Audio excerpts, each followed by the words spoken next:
Hello, everybody, and welcome to LRS102.com. I'm Jyn Yates, your host on Jyneration Nation. So thankful to have you along for the ride today. And I'm always excited when I have a friend on the air. And today I have Mr. Shane Whitehead in the studio. How are you doing, man? I'm hanging in there. I mean, as good as I guess anybody can be during all of this. No kidding. Well, thank you for your time today. I do want to start the show out by saying we've got a lot of chaos going on in the world as well as in Louisville, Kentucky. And we decided today that we're going to keep it light and fun because both Shane and I are entertainers, and that's what we do. So we're not going to talk a lot about the politics or any of that chaos going on right now. We're just going to have some fun today. Sounds like a plan. Right. So, Shane, let's start out by talking about, first off, how did we meet? Do you remember how we met? We met during Jekyll and Hyde at the Jewish Community Center for Center Stage that Jason Cooper directed. And you were the drummer, and I got murdered in the show and had to spit blood. And did I spit blood on you? You did several times, yes. And by the way, to this day, that is one of my favorite parts because being in a pit orchestra totally different than being on stage. Obviously, we're usually hidden in black behind something so that nobody pays attention to us. A lot of people don't know that actually, that the uniform of the musician is the color black, and the reason that is because of theater and orchestra. A lot of times in theater they don't want the musicians to be seen moving around because it takes attention away from what's going on stage, so therefore they make you wear black so it's dark. That's right. Yeah. And you spitting blood on me, I think I still have the drum heads on my drums that still have the red blood shit on them. That's been like, what now, 2-3 years? I know, it has been a while, hasn't it? And I love to talk about this, but your death scene in that, oh my gosh, was the craziest scene ever. And I got to watch it every night multiple times, and it was just fascinating to me. Yep, they shoved that stick down my throat, and then I had to spit up. And that was the best part was, it was the night of dress for final dress, and I had those blood capsules in my mouth ready to go. And I bit down on them, and I had never had blood capsules in my mouth. Yeah. And so the taste, when it hit my mouth, I collapsed on the floor, and I'm supposed to be laying there dead. Well, I start gagging, hardcore gagging. And I'm like retching while I'm laying on the floor. And here comes the chorus out to sing. And I think it was Jill Sullivan goes, "He's going to puke. He's going to puke." That's hilarious. I find it fascinating, you actors, because I've never really done any acting. Now, I say that, but I've done a lot of equity theater in my day too, where I was a silent third partner on stage in Girlfriend. But in the Christians down in Naples, Florida, I actually had to act alongside a guy who was very seasoned. He used to be, Alan Campbell is his name. He's been on Broadway many times, but he also was a doctor in All My Children. And I had to pretend to be angry and quit the band and leave the stage and storm off, which is kind of appropriate role for me, if any. Right. But talk about nerve-wracking. I was so nervous. I was going to trip over myself every night. I had to back up and leave. Outside, I was encased in a drum set with a plexiglass with monitors all around me, tied to wires that were mic'd up.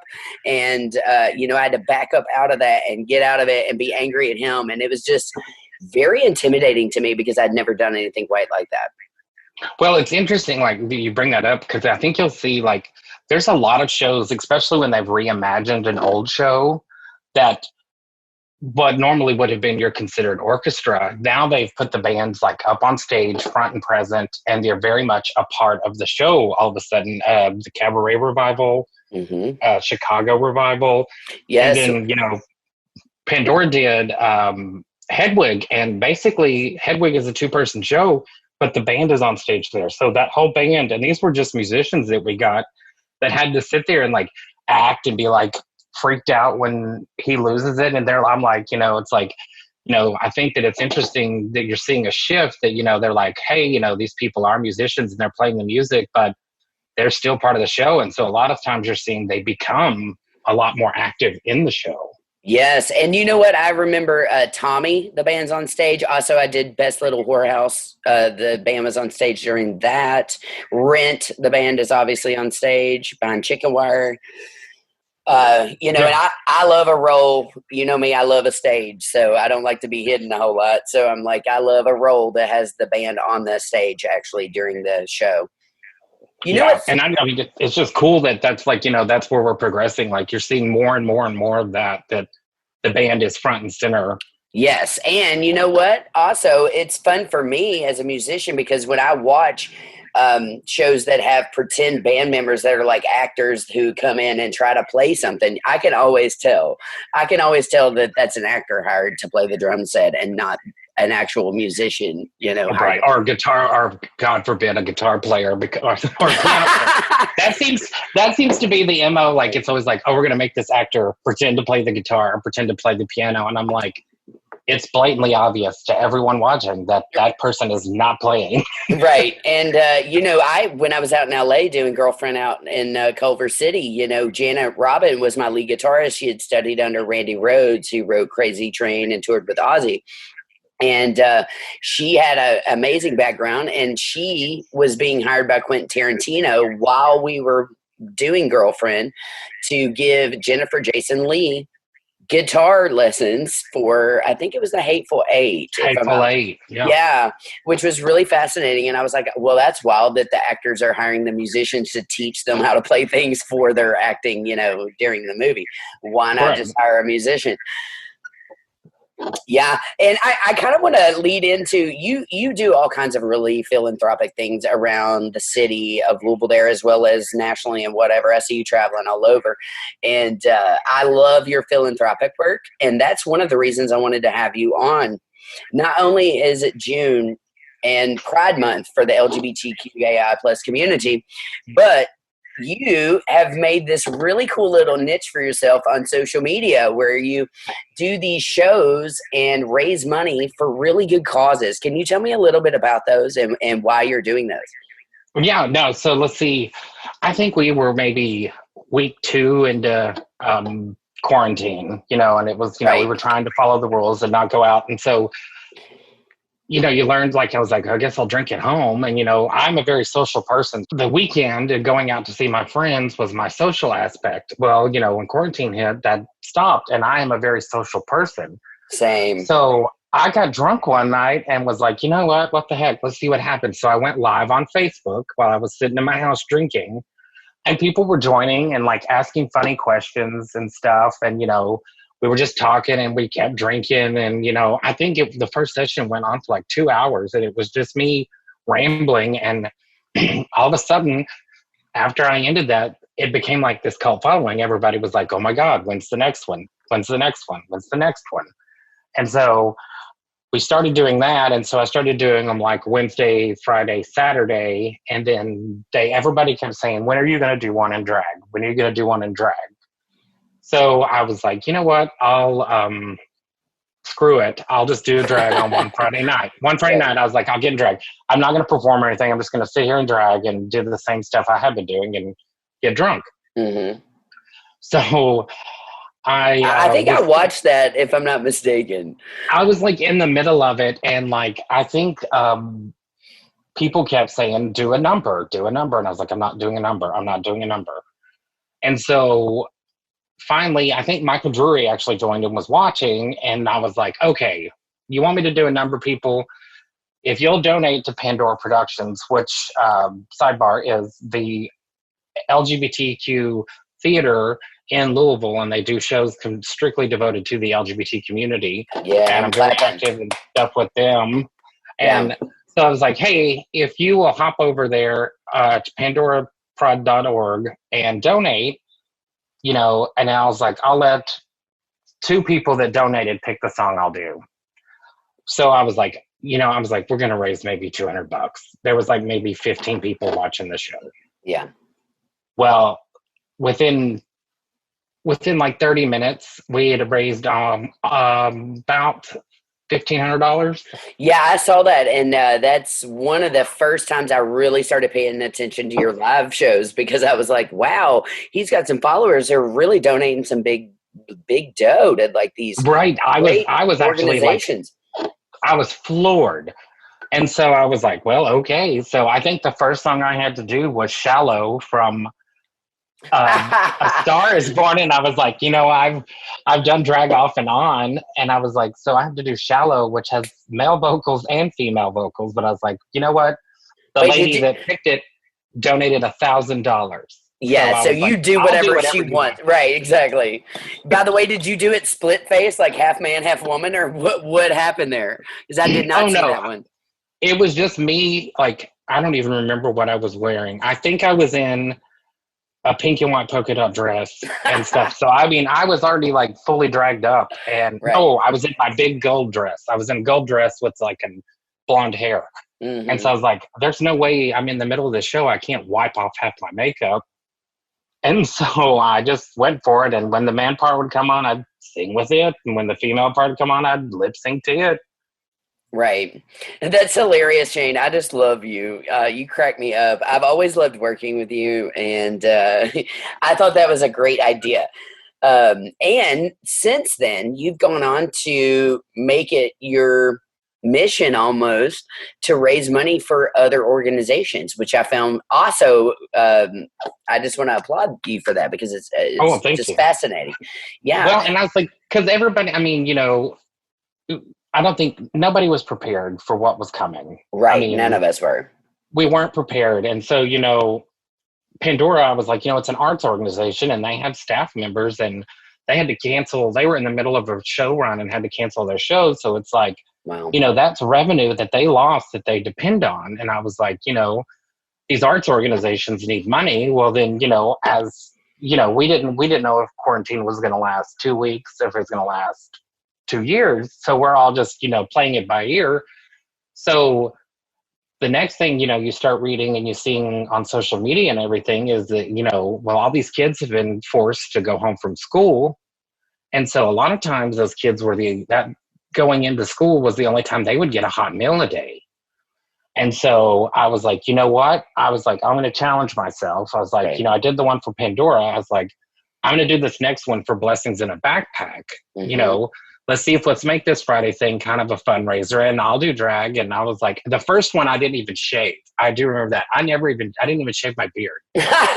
Well, I tell you what, I love a bearded man or a bearded lady. I A will bearded say lady. I'm a big fan of a bearded lady. I'm a big fan of any kind of what would be considered a freak outside in the normal world. You know what I'm saying? Right. Yeah, and I remember the first time I ever saw a bearded lady was like at Coney Island in New York City. And I just was fascinated with it. You know what I mean? I've always been fascinated with that androgynous culture, that half man, half female thing, Right. And so kind of along those lines, I've got a solo record that I've been working on for a long time, and I'm still writing it and still producing videos for it. In fact, I'm going to drop a video for the LGBTQAI plus community called LGBTQAI plus. And it's going to be me asking questions about the letters. And it's quite fascinating. I plan on dropping that at the end of this month for Pride. So stay tuned because it's about to get real interesting. But I wanted to take the idea of like history, herstory for my album title because everybody says history. A lot of people have changed it to herstory. Our language is so masculine today that it's fun Right. for me as an artist to play twist on things. Like I had a record called Welcome to the Queendom, which was a take on kingdom, and I call them sheroes, not heroes all the time because, just being politically correct, I guess. But I do feel like the role of a true artist is to question things. It's to put things in perspective. It's also to poke fun at things. And since I'm in the LGBT community and am an activist for that community, I feel like I can poke fun at it. You know what I mean? Right. No, yeah. I mean, as an artist, I mean, you've always got to have your artistic license, Right. and undoubtedly you're going to ruffle some feathers and that's the whole goal. That's Madonna right, 101. You know what I mean? But people are going to then. But the other thing is, when you ruffle feathers for one side, you're going to bring in, people and be like, hey, and especially because, and it's interesting you brought that up because you keep saying like the whole alphabet. I struggle so much with it. I'm like, there's 1,000 letters right now, And I'm like, I can get me to the T, and then after that, I'm just going to start throwing out random letters because Well, it's ever changing. So, but the fact that you're doing the song and to explain like what all those letters mean, I think that may actually what will be funny is how much you help people understand. oh, And guaranteed. I've been in the country for a little while, and I've been explaining the letters, and they all ask the same questions to me that I ask in the song. Stay tuned for that because it's going to feature a glamorous Jyn Yates with some horses and rainbows and LED glow in the dark everything and fire pits and naked women. It's literally got everything in it. But as an artist, I feel like you have to ruffle some feathers. Did the Beatles or John Lennon ruffle some feathers? Yes. Does Kanye West ruffle feathers? Does Taylor Swift ruffle feathers? Did Madonna, the Dixie Chicks? right. Can you imagine? Elvis almost burned it all down. Burned it all down. Jim Morrison got naked on stage. That's what we do. We're artists. And yes, there is that crazy line between artistic and crazy, but at the same time, it's also crazy and brilliant at the same time. You know what I mean? Well, I mean, you have to, I think to be an artist, like, I mean, we're both artists. I was like, you have to be a little bit crazy because when you perform and you decide to put your art out there, not everybody's going to take to it. And you've got to be ready and you'd have to be almost crazy to take the backlash and the negative comments and all of the horrible things that people are going to say about you. But at the end of the day, the ability and they want to perform that art way outweighs the negative crap. And, we can always tune it out, but we're also human and we hear it and we take it to heart. So, well, and my thoughts on that kind of are this so I try to separate Jyn Yates, the person, from Jyn Yates, the artist. And I feel like a lot of artists do that. If you watch Beyonce give interviews, she'll talk about Sasha Fierce as her character on stage, where this is, and here's the cool thing about his art is subjective. For one, you get your choice to see it or not, or listen or not. And three, Bob Marley wrote a song about shooting a sheriff. You know what I'm saying? They can say anything they want. Eminem can kill off whoever in his song and say whatever he thinks, That doesn't necessarily translate into their personal lives. It's their artistic lives. And when art is done the correct way, it is meant to disturb and to question and to make you think. And it's no holds barred. Like if I get pissed off at someone I'm dating and I want to kill them off in a song, there's nothing they can do about it. You know what I mean? That's don't date an artist is what I'm saying. Well, and it's funny you brought up Eminem when you said that, because that reminds me of the Graham Norton interview with Elton John. Yes. Where he was, they were like, "What do you think Eminem's a homophobe?" And he was like, "Absolutely not." Right. Some of his music came out as homophobic, but I mean, it's also a lot of his audience is homophobic. And did it do the LGBT community any service? No. But, him performing with Elton John at the Grammys, I think that was go ahead. Go ahead. No, I was like, let's just show that it was like the times were changing, and you can have differences and you can have artistic differences and still be able to work together. And the funniest part of that whole story was, he was like, when I got married to my husband, we got a package in the mail from Eminem, and it was 2 diamond encrusted cock rings. Right. I saw that. And I love that. What a great gift, Eminem. If you're listening, we love your gift, Elton John. Right. Yeah, but I was like, where do I get me one of those? Right. But, I think Elton knows he's been an amazing artist all his life, and he knows that sometimes you've got to say what you think. And honestly, being a true artist means, in my eyes, I put out there in my music what I'm experiencing, what I am living through. And Eminem grew up. We know how he grew up on 8 Mile, and we know what he went through, as a white rapper, taking all the heat on the other side. And, and that made him even more strong, it made him stronger, and it made him use his voice in a way to a community that was just like him, that related to him, because a lot of kids had grown up like him, even I related to him, and I was walking around rapping the F word and, and the anti-gay slurs and whatnot. And it didn't bother me at all because it was art and it's not real life, and sometimes it's okay to be uncomfortable because you're not going to grow if you're always living in a little bitty, teeny tiny box. So for me as an artist, I say fuck the box. There is no box. I'm going to be way outside of it. I'm going to call the LGBTQ community on what it is for what it is, and how I see it and how I've experienced it in my lifetime, from my perspective. And if people don't want to listen, then they don't have to buy my stuff. You know what I'm saying? Right. Exactly. I mean, that's you're nailing it on the head. Yeah. Like That's a true artist. You know what I'm saying? Right. Say what you think. And, I'm not out here doing anything bad on the streets, but at the same time, I will say what I think in my music, and that's my right. And I produce it myself and write it myself. And, that's just kind of how it goes. Art is always supposed to mean like make you think. And Yes. there's art out there that is what I would call fluff. Like, Right. Especially coming from a Broadway background like I do, there's shows that it's just pure marshmallow fluff. Right. But there's, I think you'll look back and it's always, like I always call it the popular summer song. Right. Is always the catchiest, marshmallow fluffiest song there is. Yeah. And it can be the most successful song of the year, but you don't, when it comes to like award times or people talk about it from years down the road, they don't remember that. They remember the artistic songs that made you think and, made you feel something and made you question something. Right. I agree with that statement. And even in pop music today, it's like I hit a point in my artistic career because honestly, the artistic side of music is always where I have felt most comfortable. I've always had original bands on the side and done records and tried to produce other artists and, just get better at that side of it as opposed to, I want to play in I played cover bands for money. I didn't care about the music really. I loved playing those songs, but I was playing the same songs every night, for the same crowds and for lack of money and all this stuff. And I just was like, you know what? I want to separate myself from that and be a true artist and say, and just do my own thing. And I was encouraged along the way by great people around me. The late, great Beverly McClellan, was like, wow, you have an amazing voice. You should use it.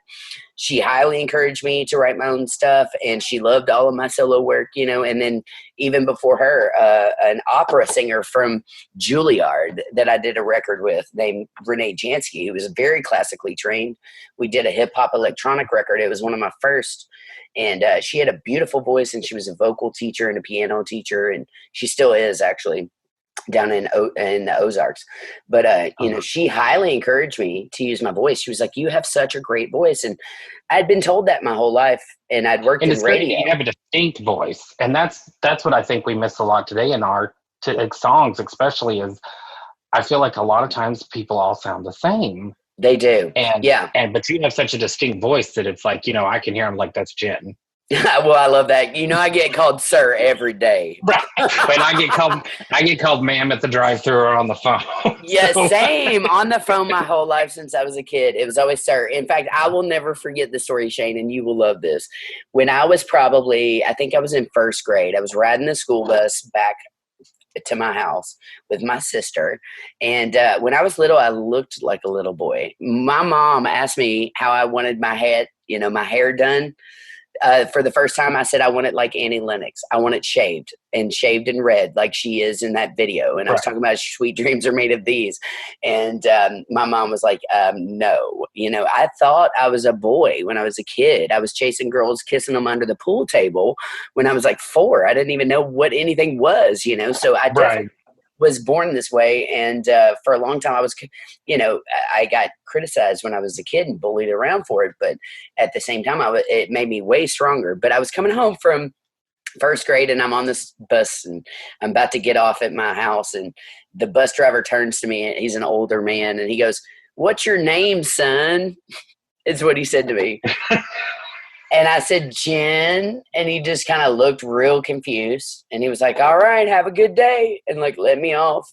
And I was just shocked. And from that moment on, it seems like I have always confused people with my gender, and with the way that I look. And there will be guys standing right in front of me, calling me sir. And I'm like, I have boobs that are clear, clearly large. I mean, so I'm like very much on display here, people. Right. But at the same time, I've always felt like I was a man trapped in a female body, and that's just, and I'm very open about that. And I guess that confuses people, but I find it fascinating. I feel like I got a little bit of both.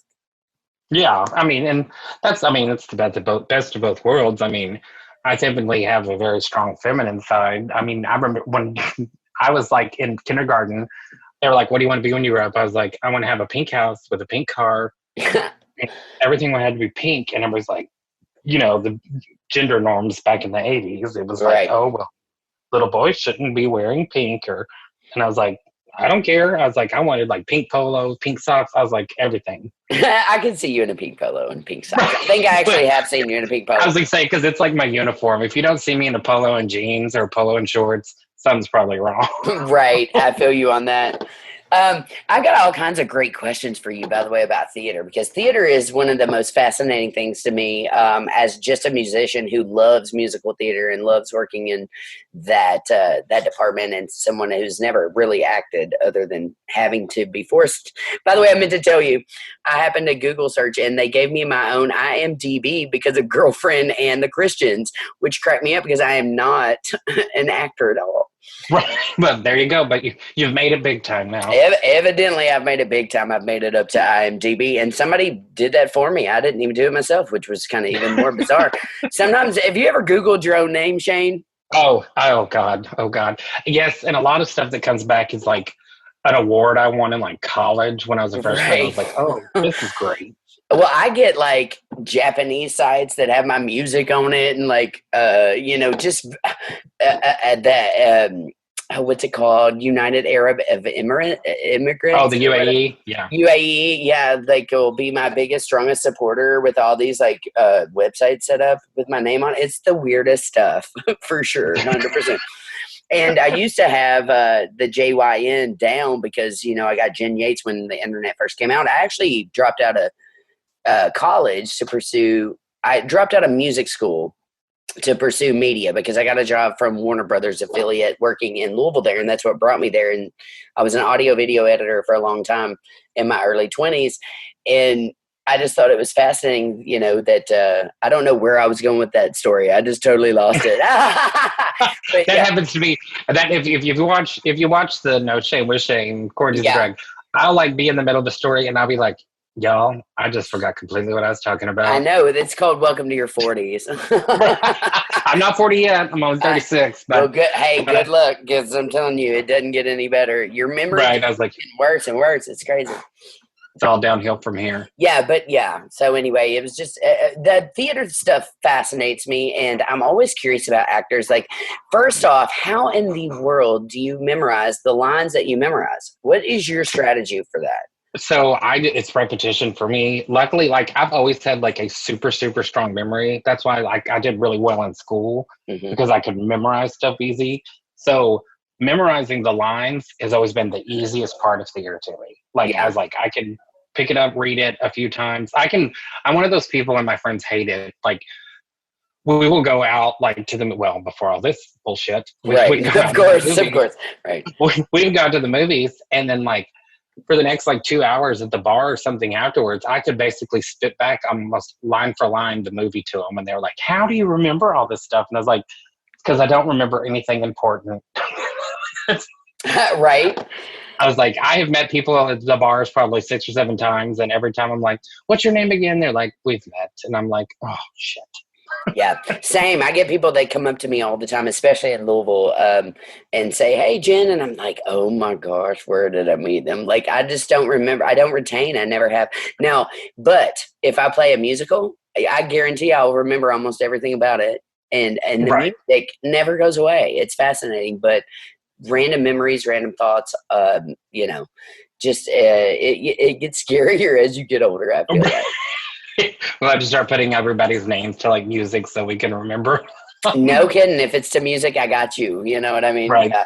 Yeah. So that's fascinating about you that you could memorize lines like that. I've always wondered because I would be the type to read, whatever I'm supposed to say out loud and then say out loud something completely different, just make it up off the top of my head. Well, I mean, and that happens. So, there's been several times where I've had those lines memorized, but I get on stage and something completely different comes out. Yeah. Well, that's fascinating to me. But really, I guess it would be all muscle memory considered, right? Yeah.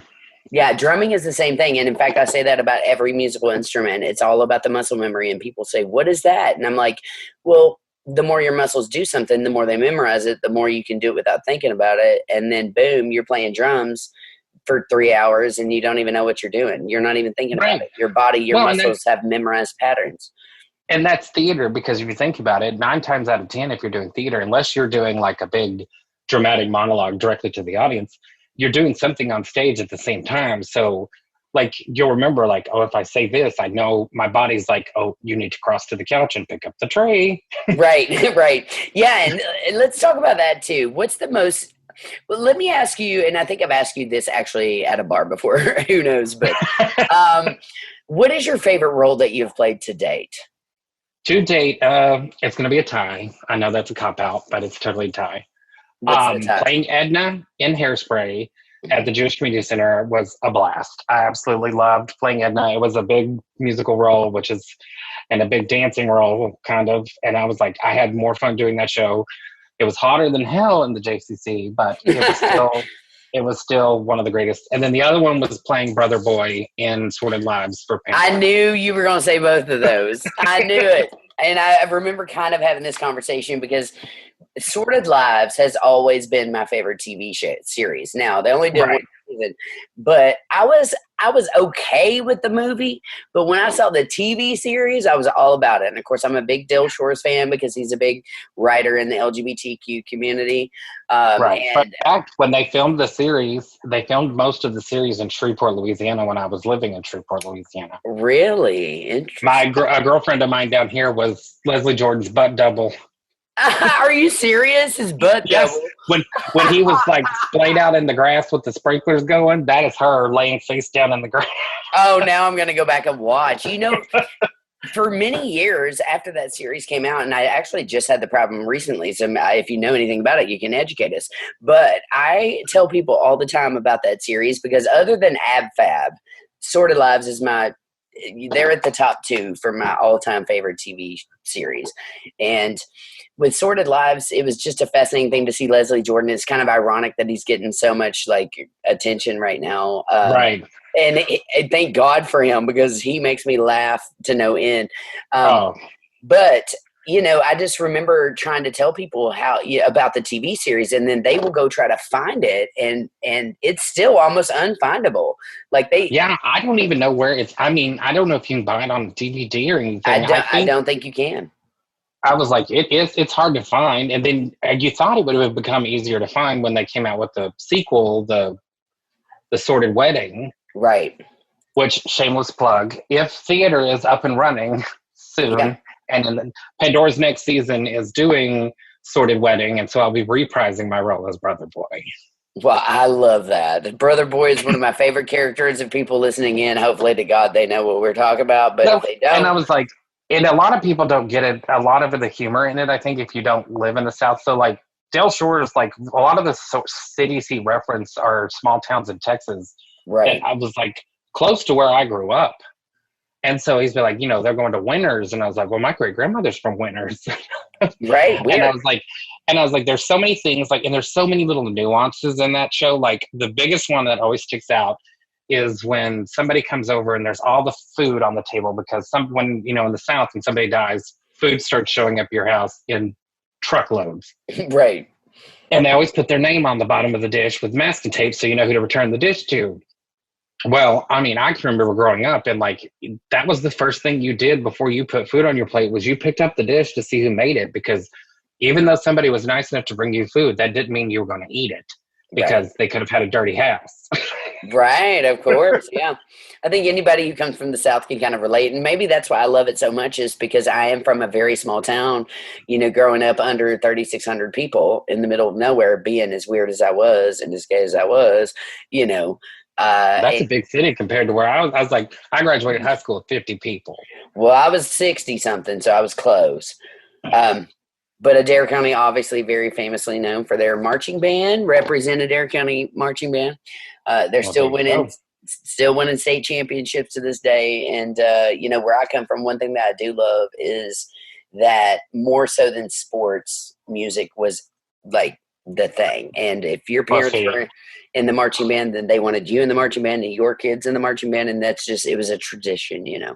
So I've got one for you. So and I grew up in Texas. So get this, my school was so small, we didn't have a football team. Oh, wow. So we didn't play football, but we had a marching band. So I don't ever know, and I don't really think they competed. So I did was they like, just stand out and play and everybody attended? Because usually the marching band's on, at halftime or they're competing, one of the two. yeah. And we had neither of those for them. I think they did some competitions, but we had basketball and volleyball and baseball and softball. And the band would never be at those events. Right, of course. That's interesting. Did you have a pep band for your basketball team? Oh, no. Mm-mm. Mm, We barely had cheerleaders. And when wow. I say that, we had cheerleaders, but basically became cheerleaders because they were the school whores. Yeah, I hear you. I hear So you. they needed to fit that stereotype. Well, yeah, I've dated a few of those in my day. Oh, well. I call it my charity work, Shane. My charity work. There you go. We've all done charity work. I've done a lot of charity work in my day. Oh, Lord. Yeah, well, what do you consider the most demanding role you've ever had in theater? Ooh, the most demanding role.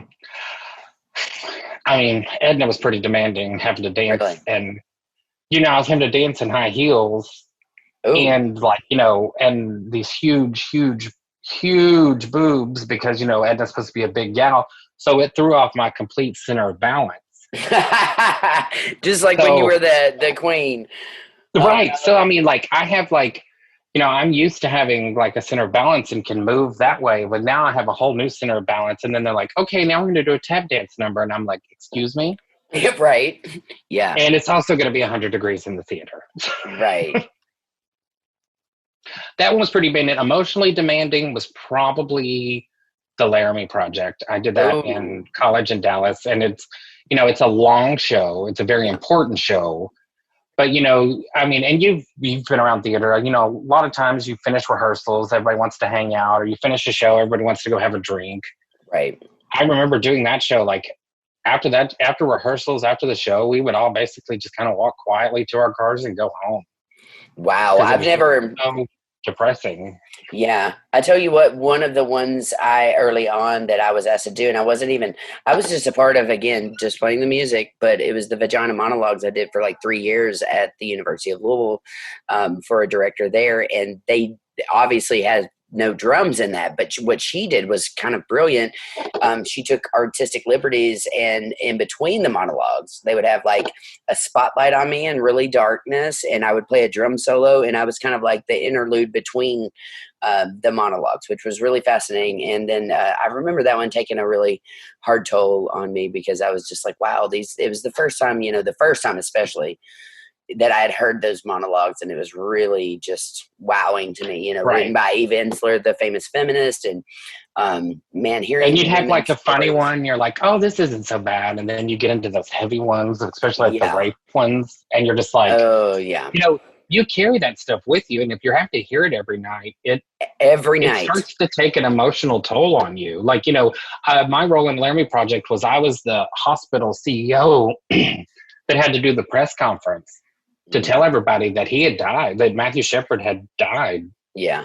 And so every night I'm having to get up there and tell all these people that Matthew Shepard had died. And then he has a breakdown after his press conference because he's thinking, what if somebody had to tell me that about my children? And I was like, I've never had kids, don't want to.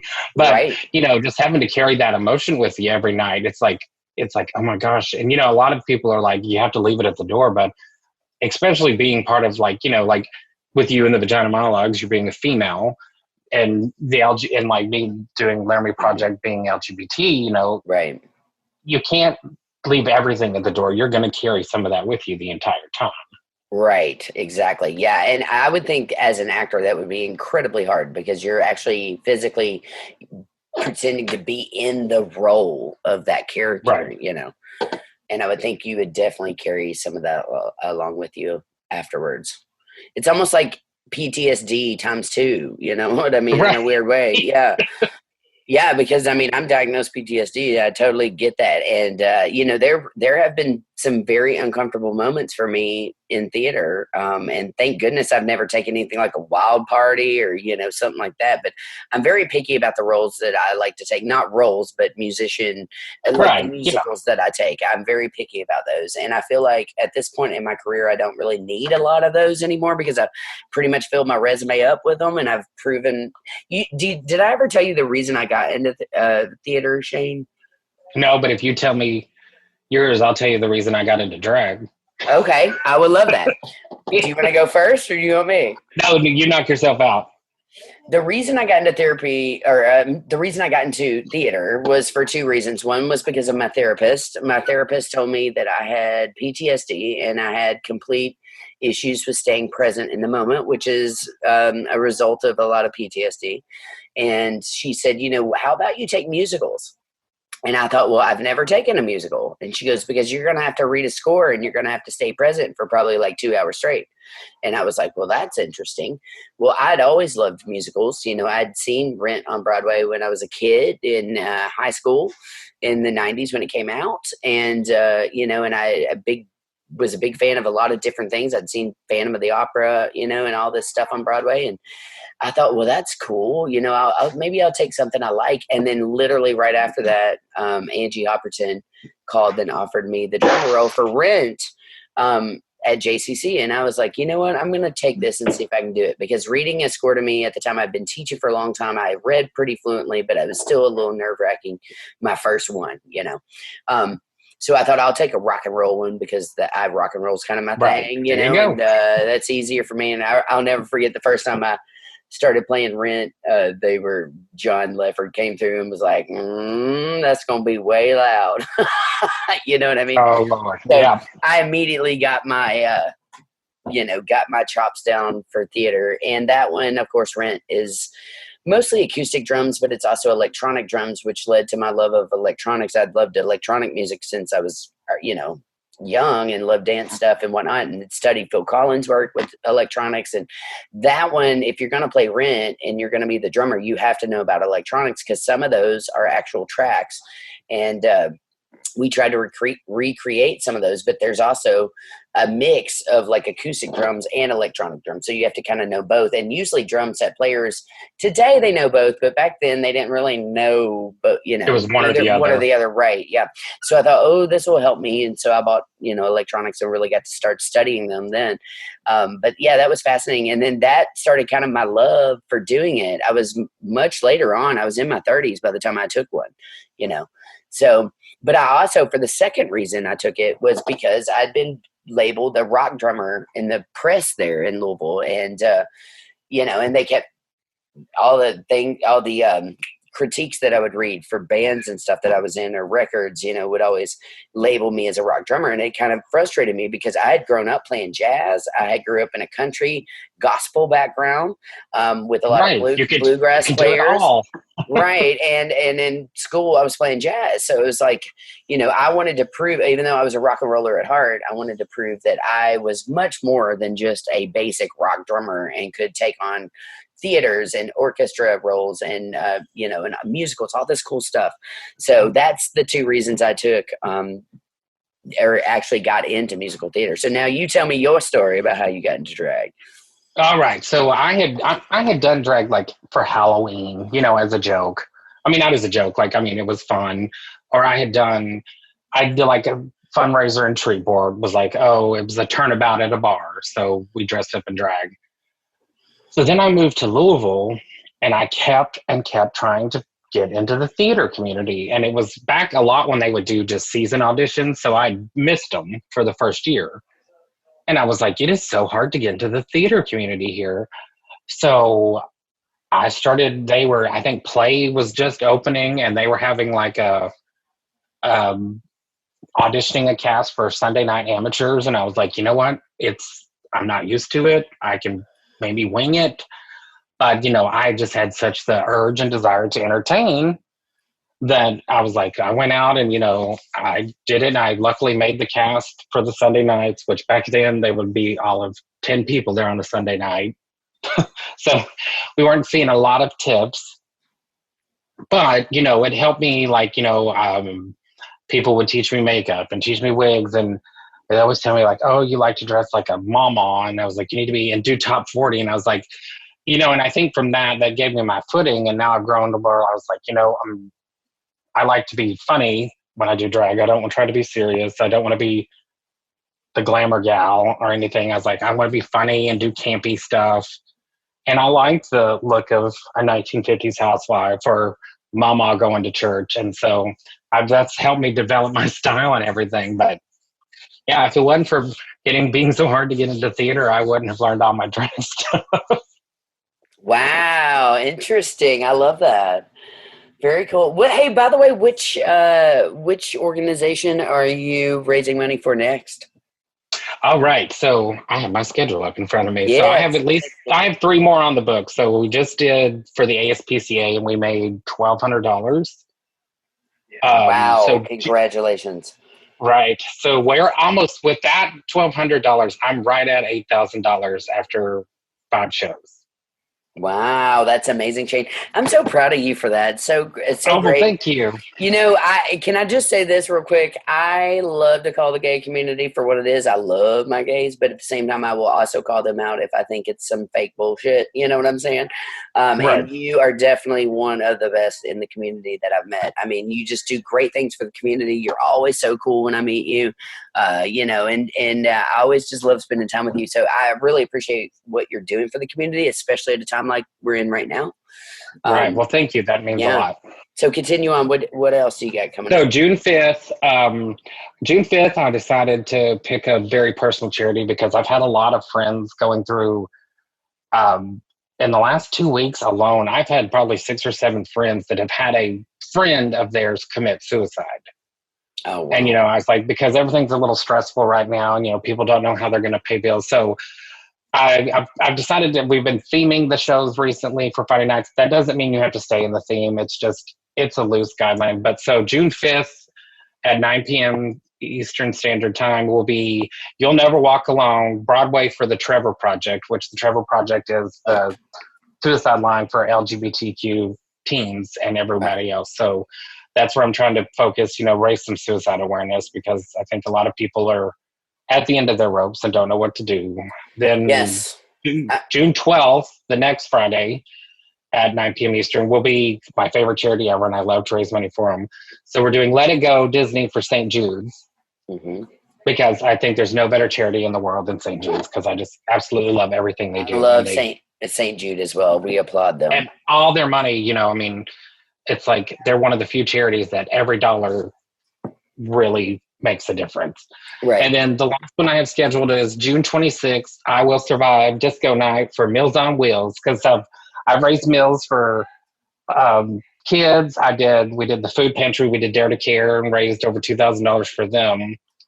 And so then we did the ASPCA and raised money for the pets. So now we're going to work on the old folks. I hear you. I love that. Well, at least you're spreading the joy around to everybody. Yeah, I'm trying not to be too pigeonholed and not make it one specific. And I have a lot of donors that don't come from the Louisville area. So these last 4, I really tried to make more of a national donor base so that they feel like their dollars are going to help somebody around them as well.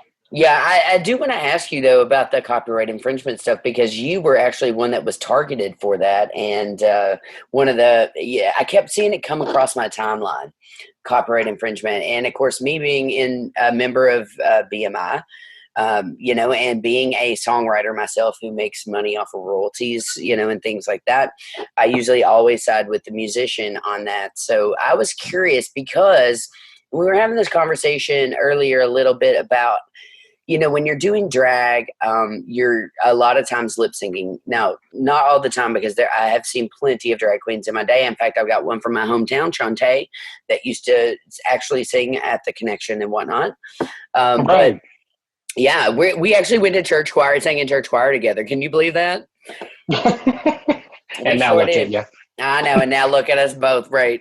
But anyway, yeah, so I was going to ask you about what your experience was with that, because on film is one thing, copy, but when you're doing it live setting, a lot of these venues actually pay money, as well as restaurants pay money, coffee shops pay money. Everybody who has a business that has people in it, you have to pay ASCAP, BMI, or CSAC for the rights to be able to even spin the radio or cover music of some sort, or like the artist's music in that space. So that does not translate over to internet very well when you're doing a show. And I've complained about it many times to other people. But what was your experience with that? Because I'm just curious. So like, I mean, and it's because I didn't have the musician background or anything. I was like, oh, I didn't. So I was the second show, and somebody had requested Paradise by the Dashboard Lights by Meatloaf, which yes, it's a long song. And I think it's Warner Brothers, because that's who I got the message from afterwards, that Warner Brothers had released my claim. Right. So they just shut off the video. So then I restarted it, and then I did some more numbers, and then it kept saying like, oh, I was getting a flash like, you're going to be muted, you violated copyright. And I was like, I don't know what you're talking about. I was like, to me, and it was one of those things where if I had been in a bar, performing as a drag queen, I would have had no idea, because the bar owners don't tell you like, oh, here's a list of songs you can do. They're like, because they pay those ASCAP and BMI, and it's something they take care of. Well, then I was like, we had to, the whole world had to adjust to, all of a sudden everything has to be virtual because you can't be together. Right. And so it was like, okay, so how is everybody else doing this? Why am I getting targeted? Right. So, I did my research, and I watched a bunch of YouTube videos. And a lot of people were messaging me like, just put this disclaimer on, on. Just for the record, though, people, the disclaimer doesn't do shit. Just FYI. It might protect you a little bit, but they can still come after you and shut your stuff down and sue you after that. So I have found, though, that what they do is, if it's a live show, like I can get through the song. I put the disclaimer in the tag, and then I put the disclaimer right before I copy and paste it in the comments right before I start every song. Yes. And do you do it for every single song? Every single time I copy and paste it into the comments. Right. So when I do that, like, I've noticed that if you go back and watch it after it's been posted, a lot of times it's muted. The song is muted. Like, I'll be talking, and then the sound will stop, and then it'll pick up after the song, and I'll start talking again. Like, you can see me lip syncing, and I look like a crazy person because there's no music. But I think, it's been helping me, and, I was like, but, at the same time, I definitely don't want to be pissing off musicians, and songwriters and copyright issues. I'm just trying to use their great music that I love to raise money for people in need. Yeah, I know. I and I'm all for you raising money and all that stuff. I just, as someone who is a registered member of BMI, I'm also a producer. I also use samples in my work, and I have to buy the mechanical rights to every sample that I use to be able to use it. As well as when I produce other artists, I've got to educate them on how to purchase those licenses legally, and be able to put it out there. A video is the same thing. And not only that, as a music teacher and a drummer who puts out music or puts out videos of myself playing drums, I can't even play drums to like a Lady Gaga track without them ripping my stuff down. So, if it goes for one, it goes for all. And I will always support drag queens.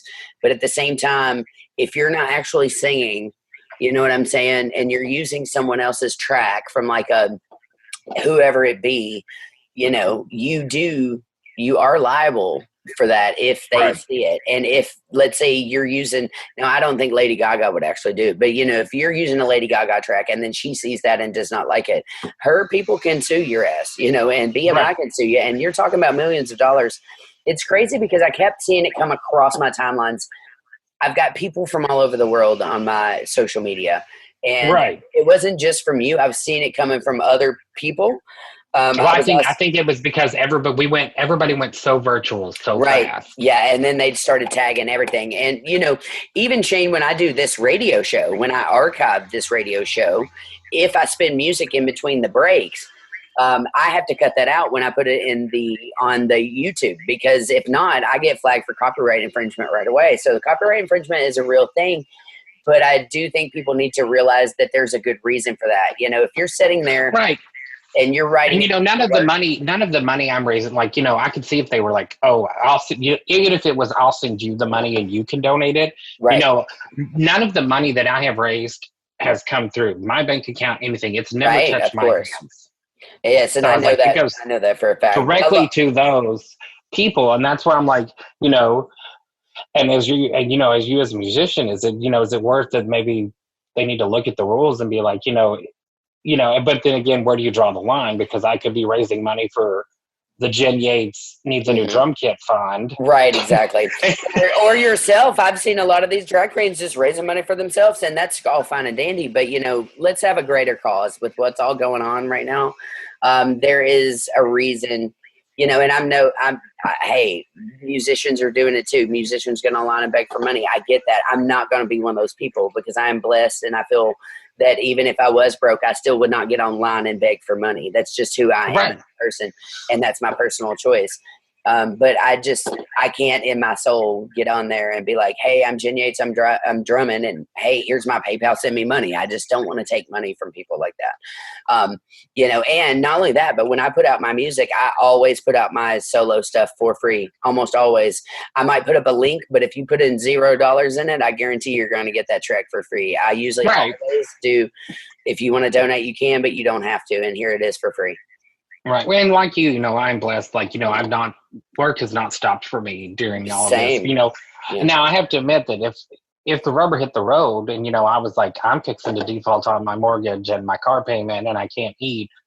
Yeah, I may be throwing on a wig and a dress to get on Facebook to hustle some bucks. But, I unfortunately haven't been in that position. So, I can't really speak to what I would actually do in that scenario. But, I know a lot of people with this lost their only source of income. And, it took everybody, especially like musicians and artists, it took a second to get, unemployment caught up to where they would, because normally they're contract labor. So it's like you work, you get paid, you don't have your steady income and people can't say, hey, oh, well, you weren't working well because I was in between gigs. So now I think, they got a lot of that fixed, especially in Kentucky, because Kick-Ass Andy made sure that we were taking care of the artists because the boss man.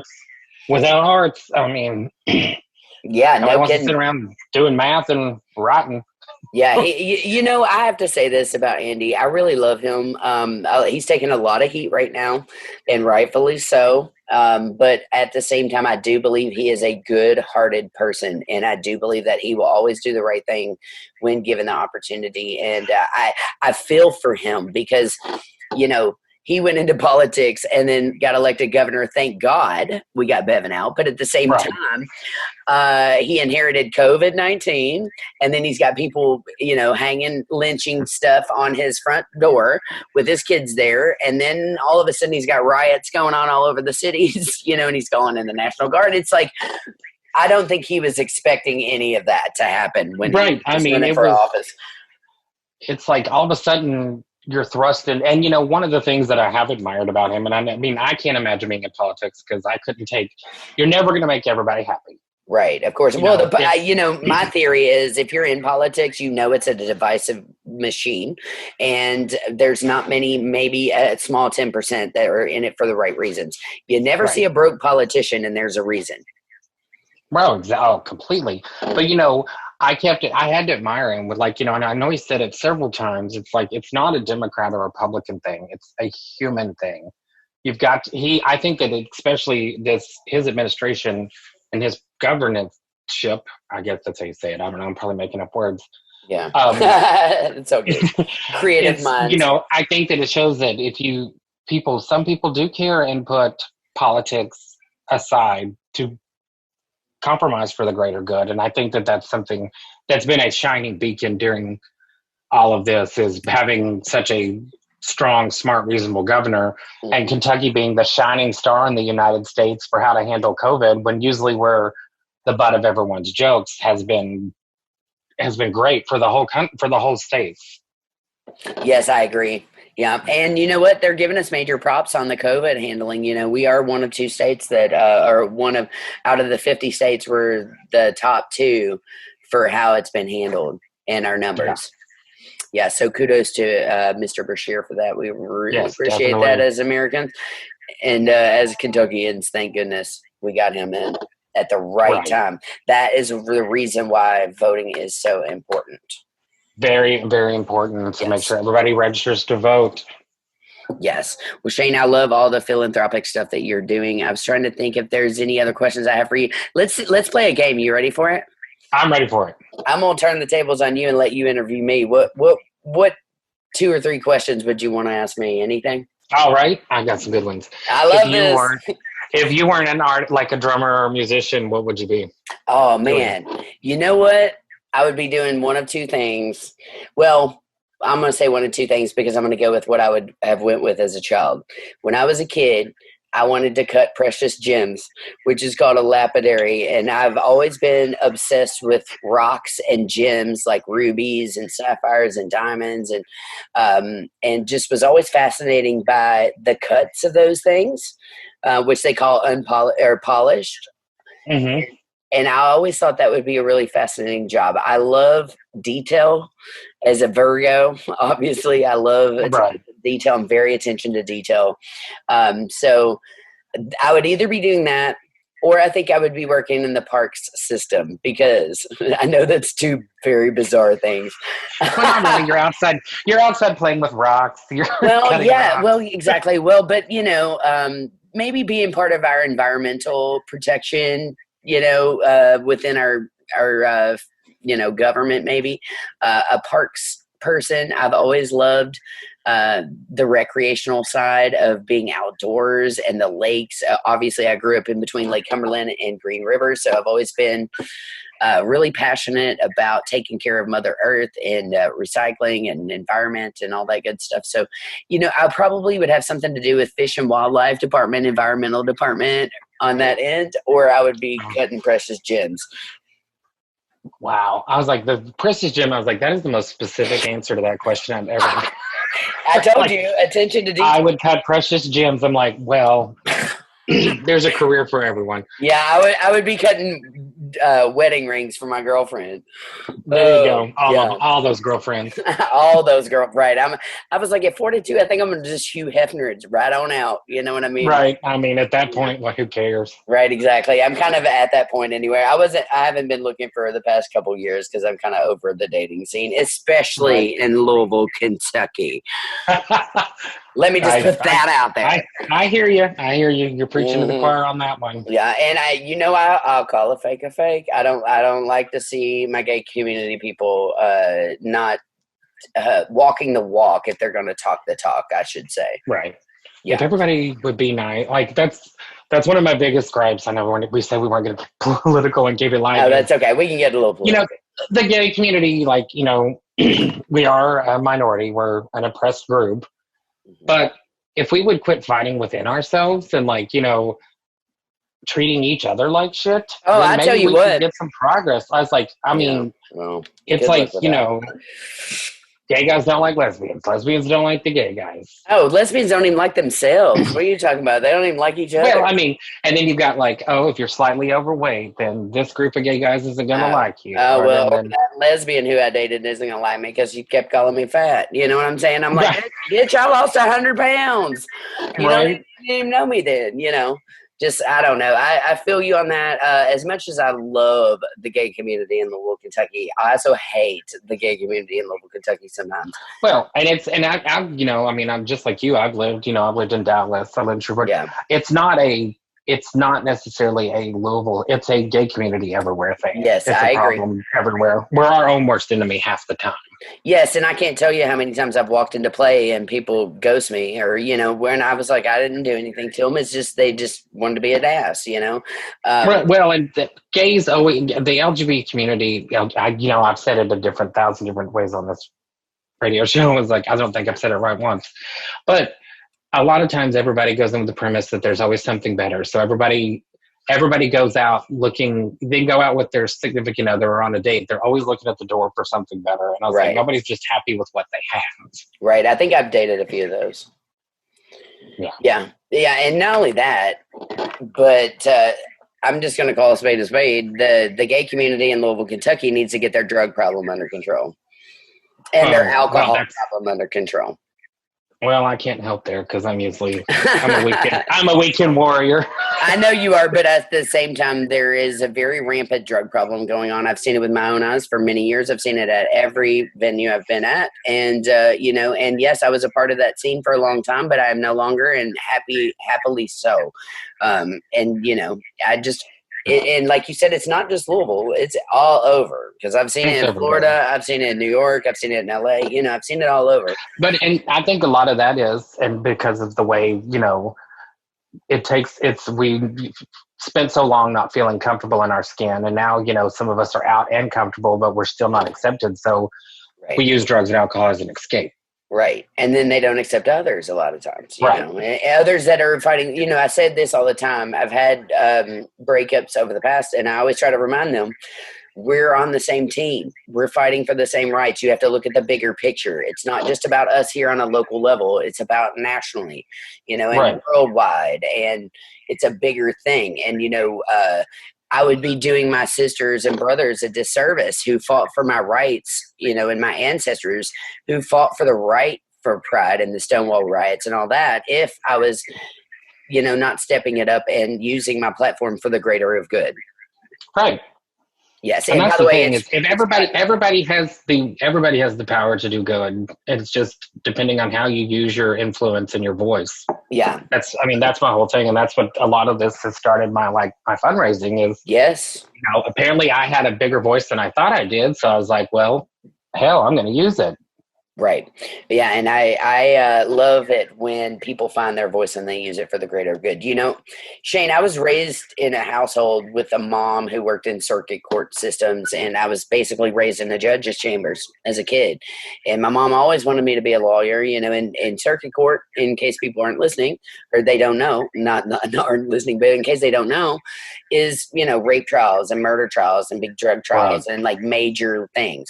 So, growing up with a mom who is very truth and justice, kind of instilled that in me from early on. And I didn't care who you were, what color you were, what gender you were, what sexuality you were, whatever you were. I don't care. If you're doing illegal stuff, you're doing illegal stuff.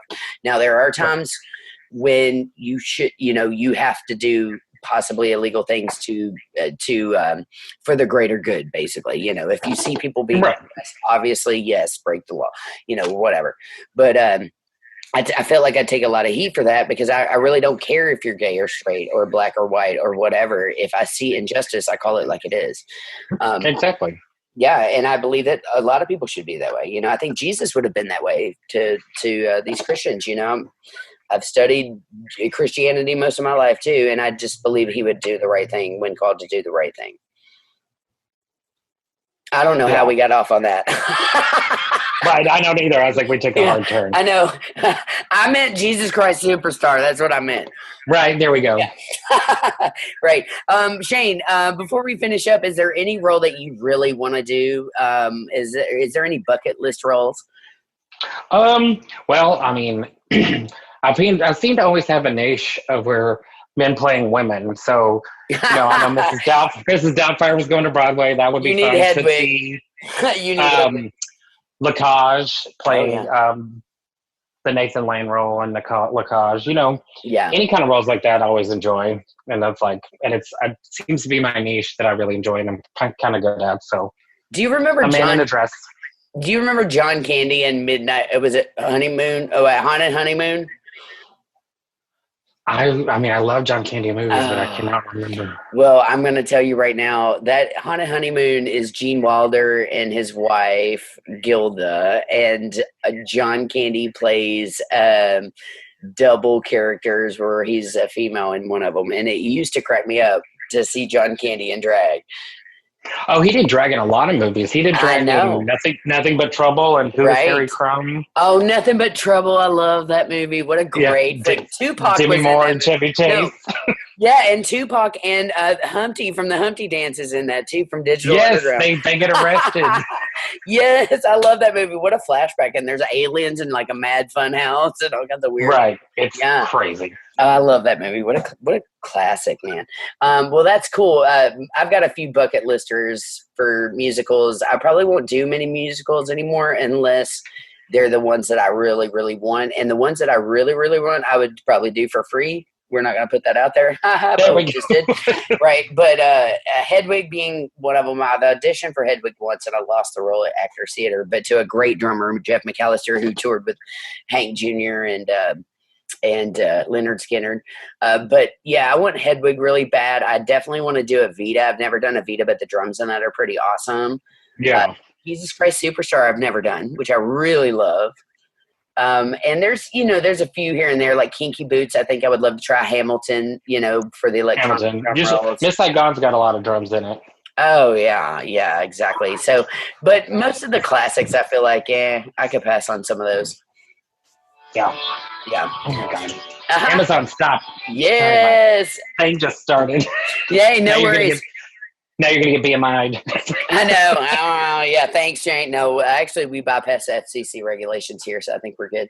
Oh, there we go. Yeah. So in wrap up, Shane, I really appreciate your time today talking to us. You're always awesome to talk to. I definitely want you to remind our listeners where they can tune in to you to help donate for some of these great causes and organizations that you've been raising money for.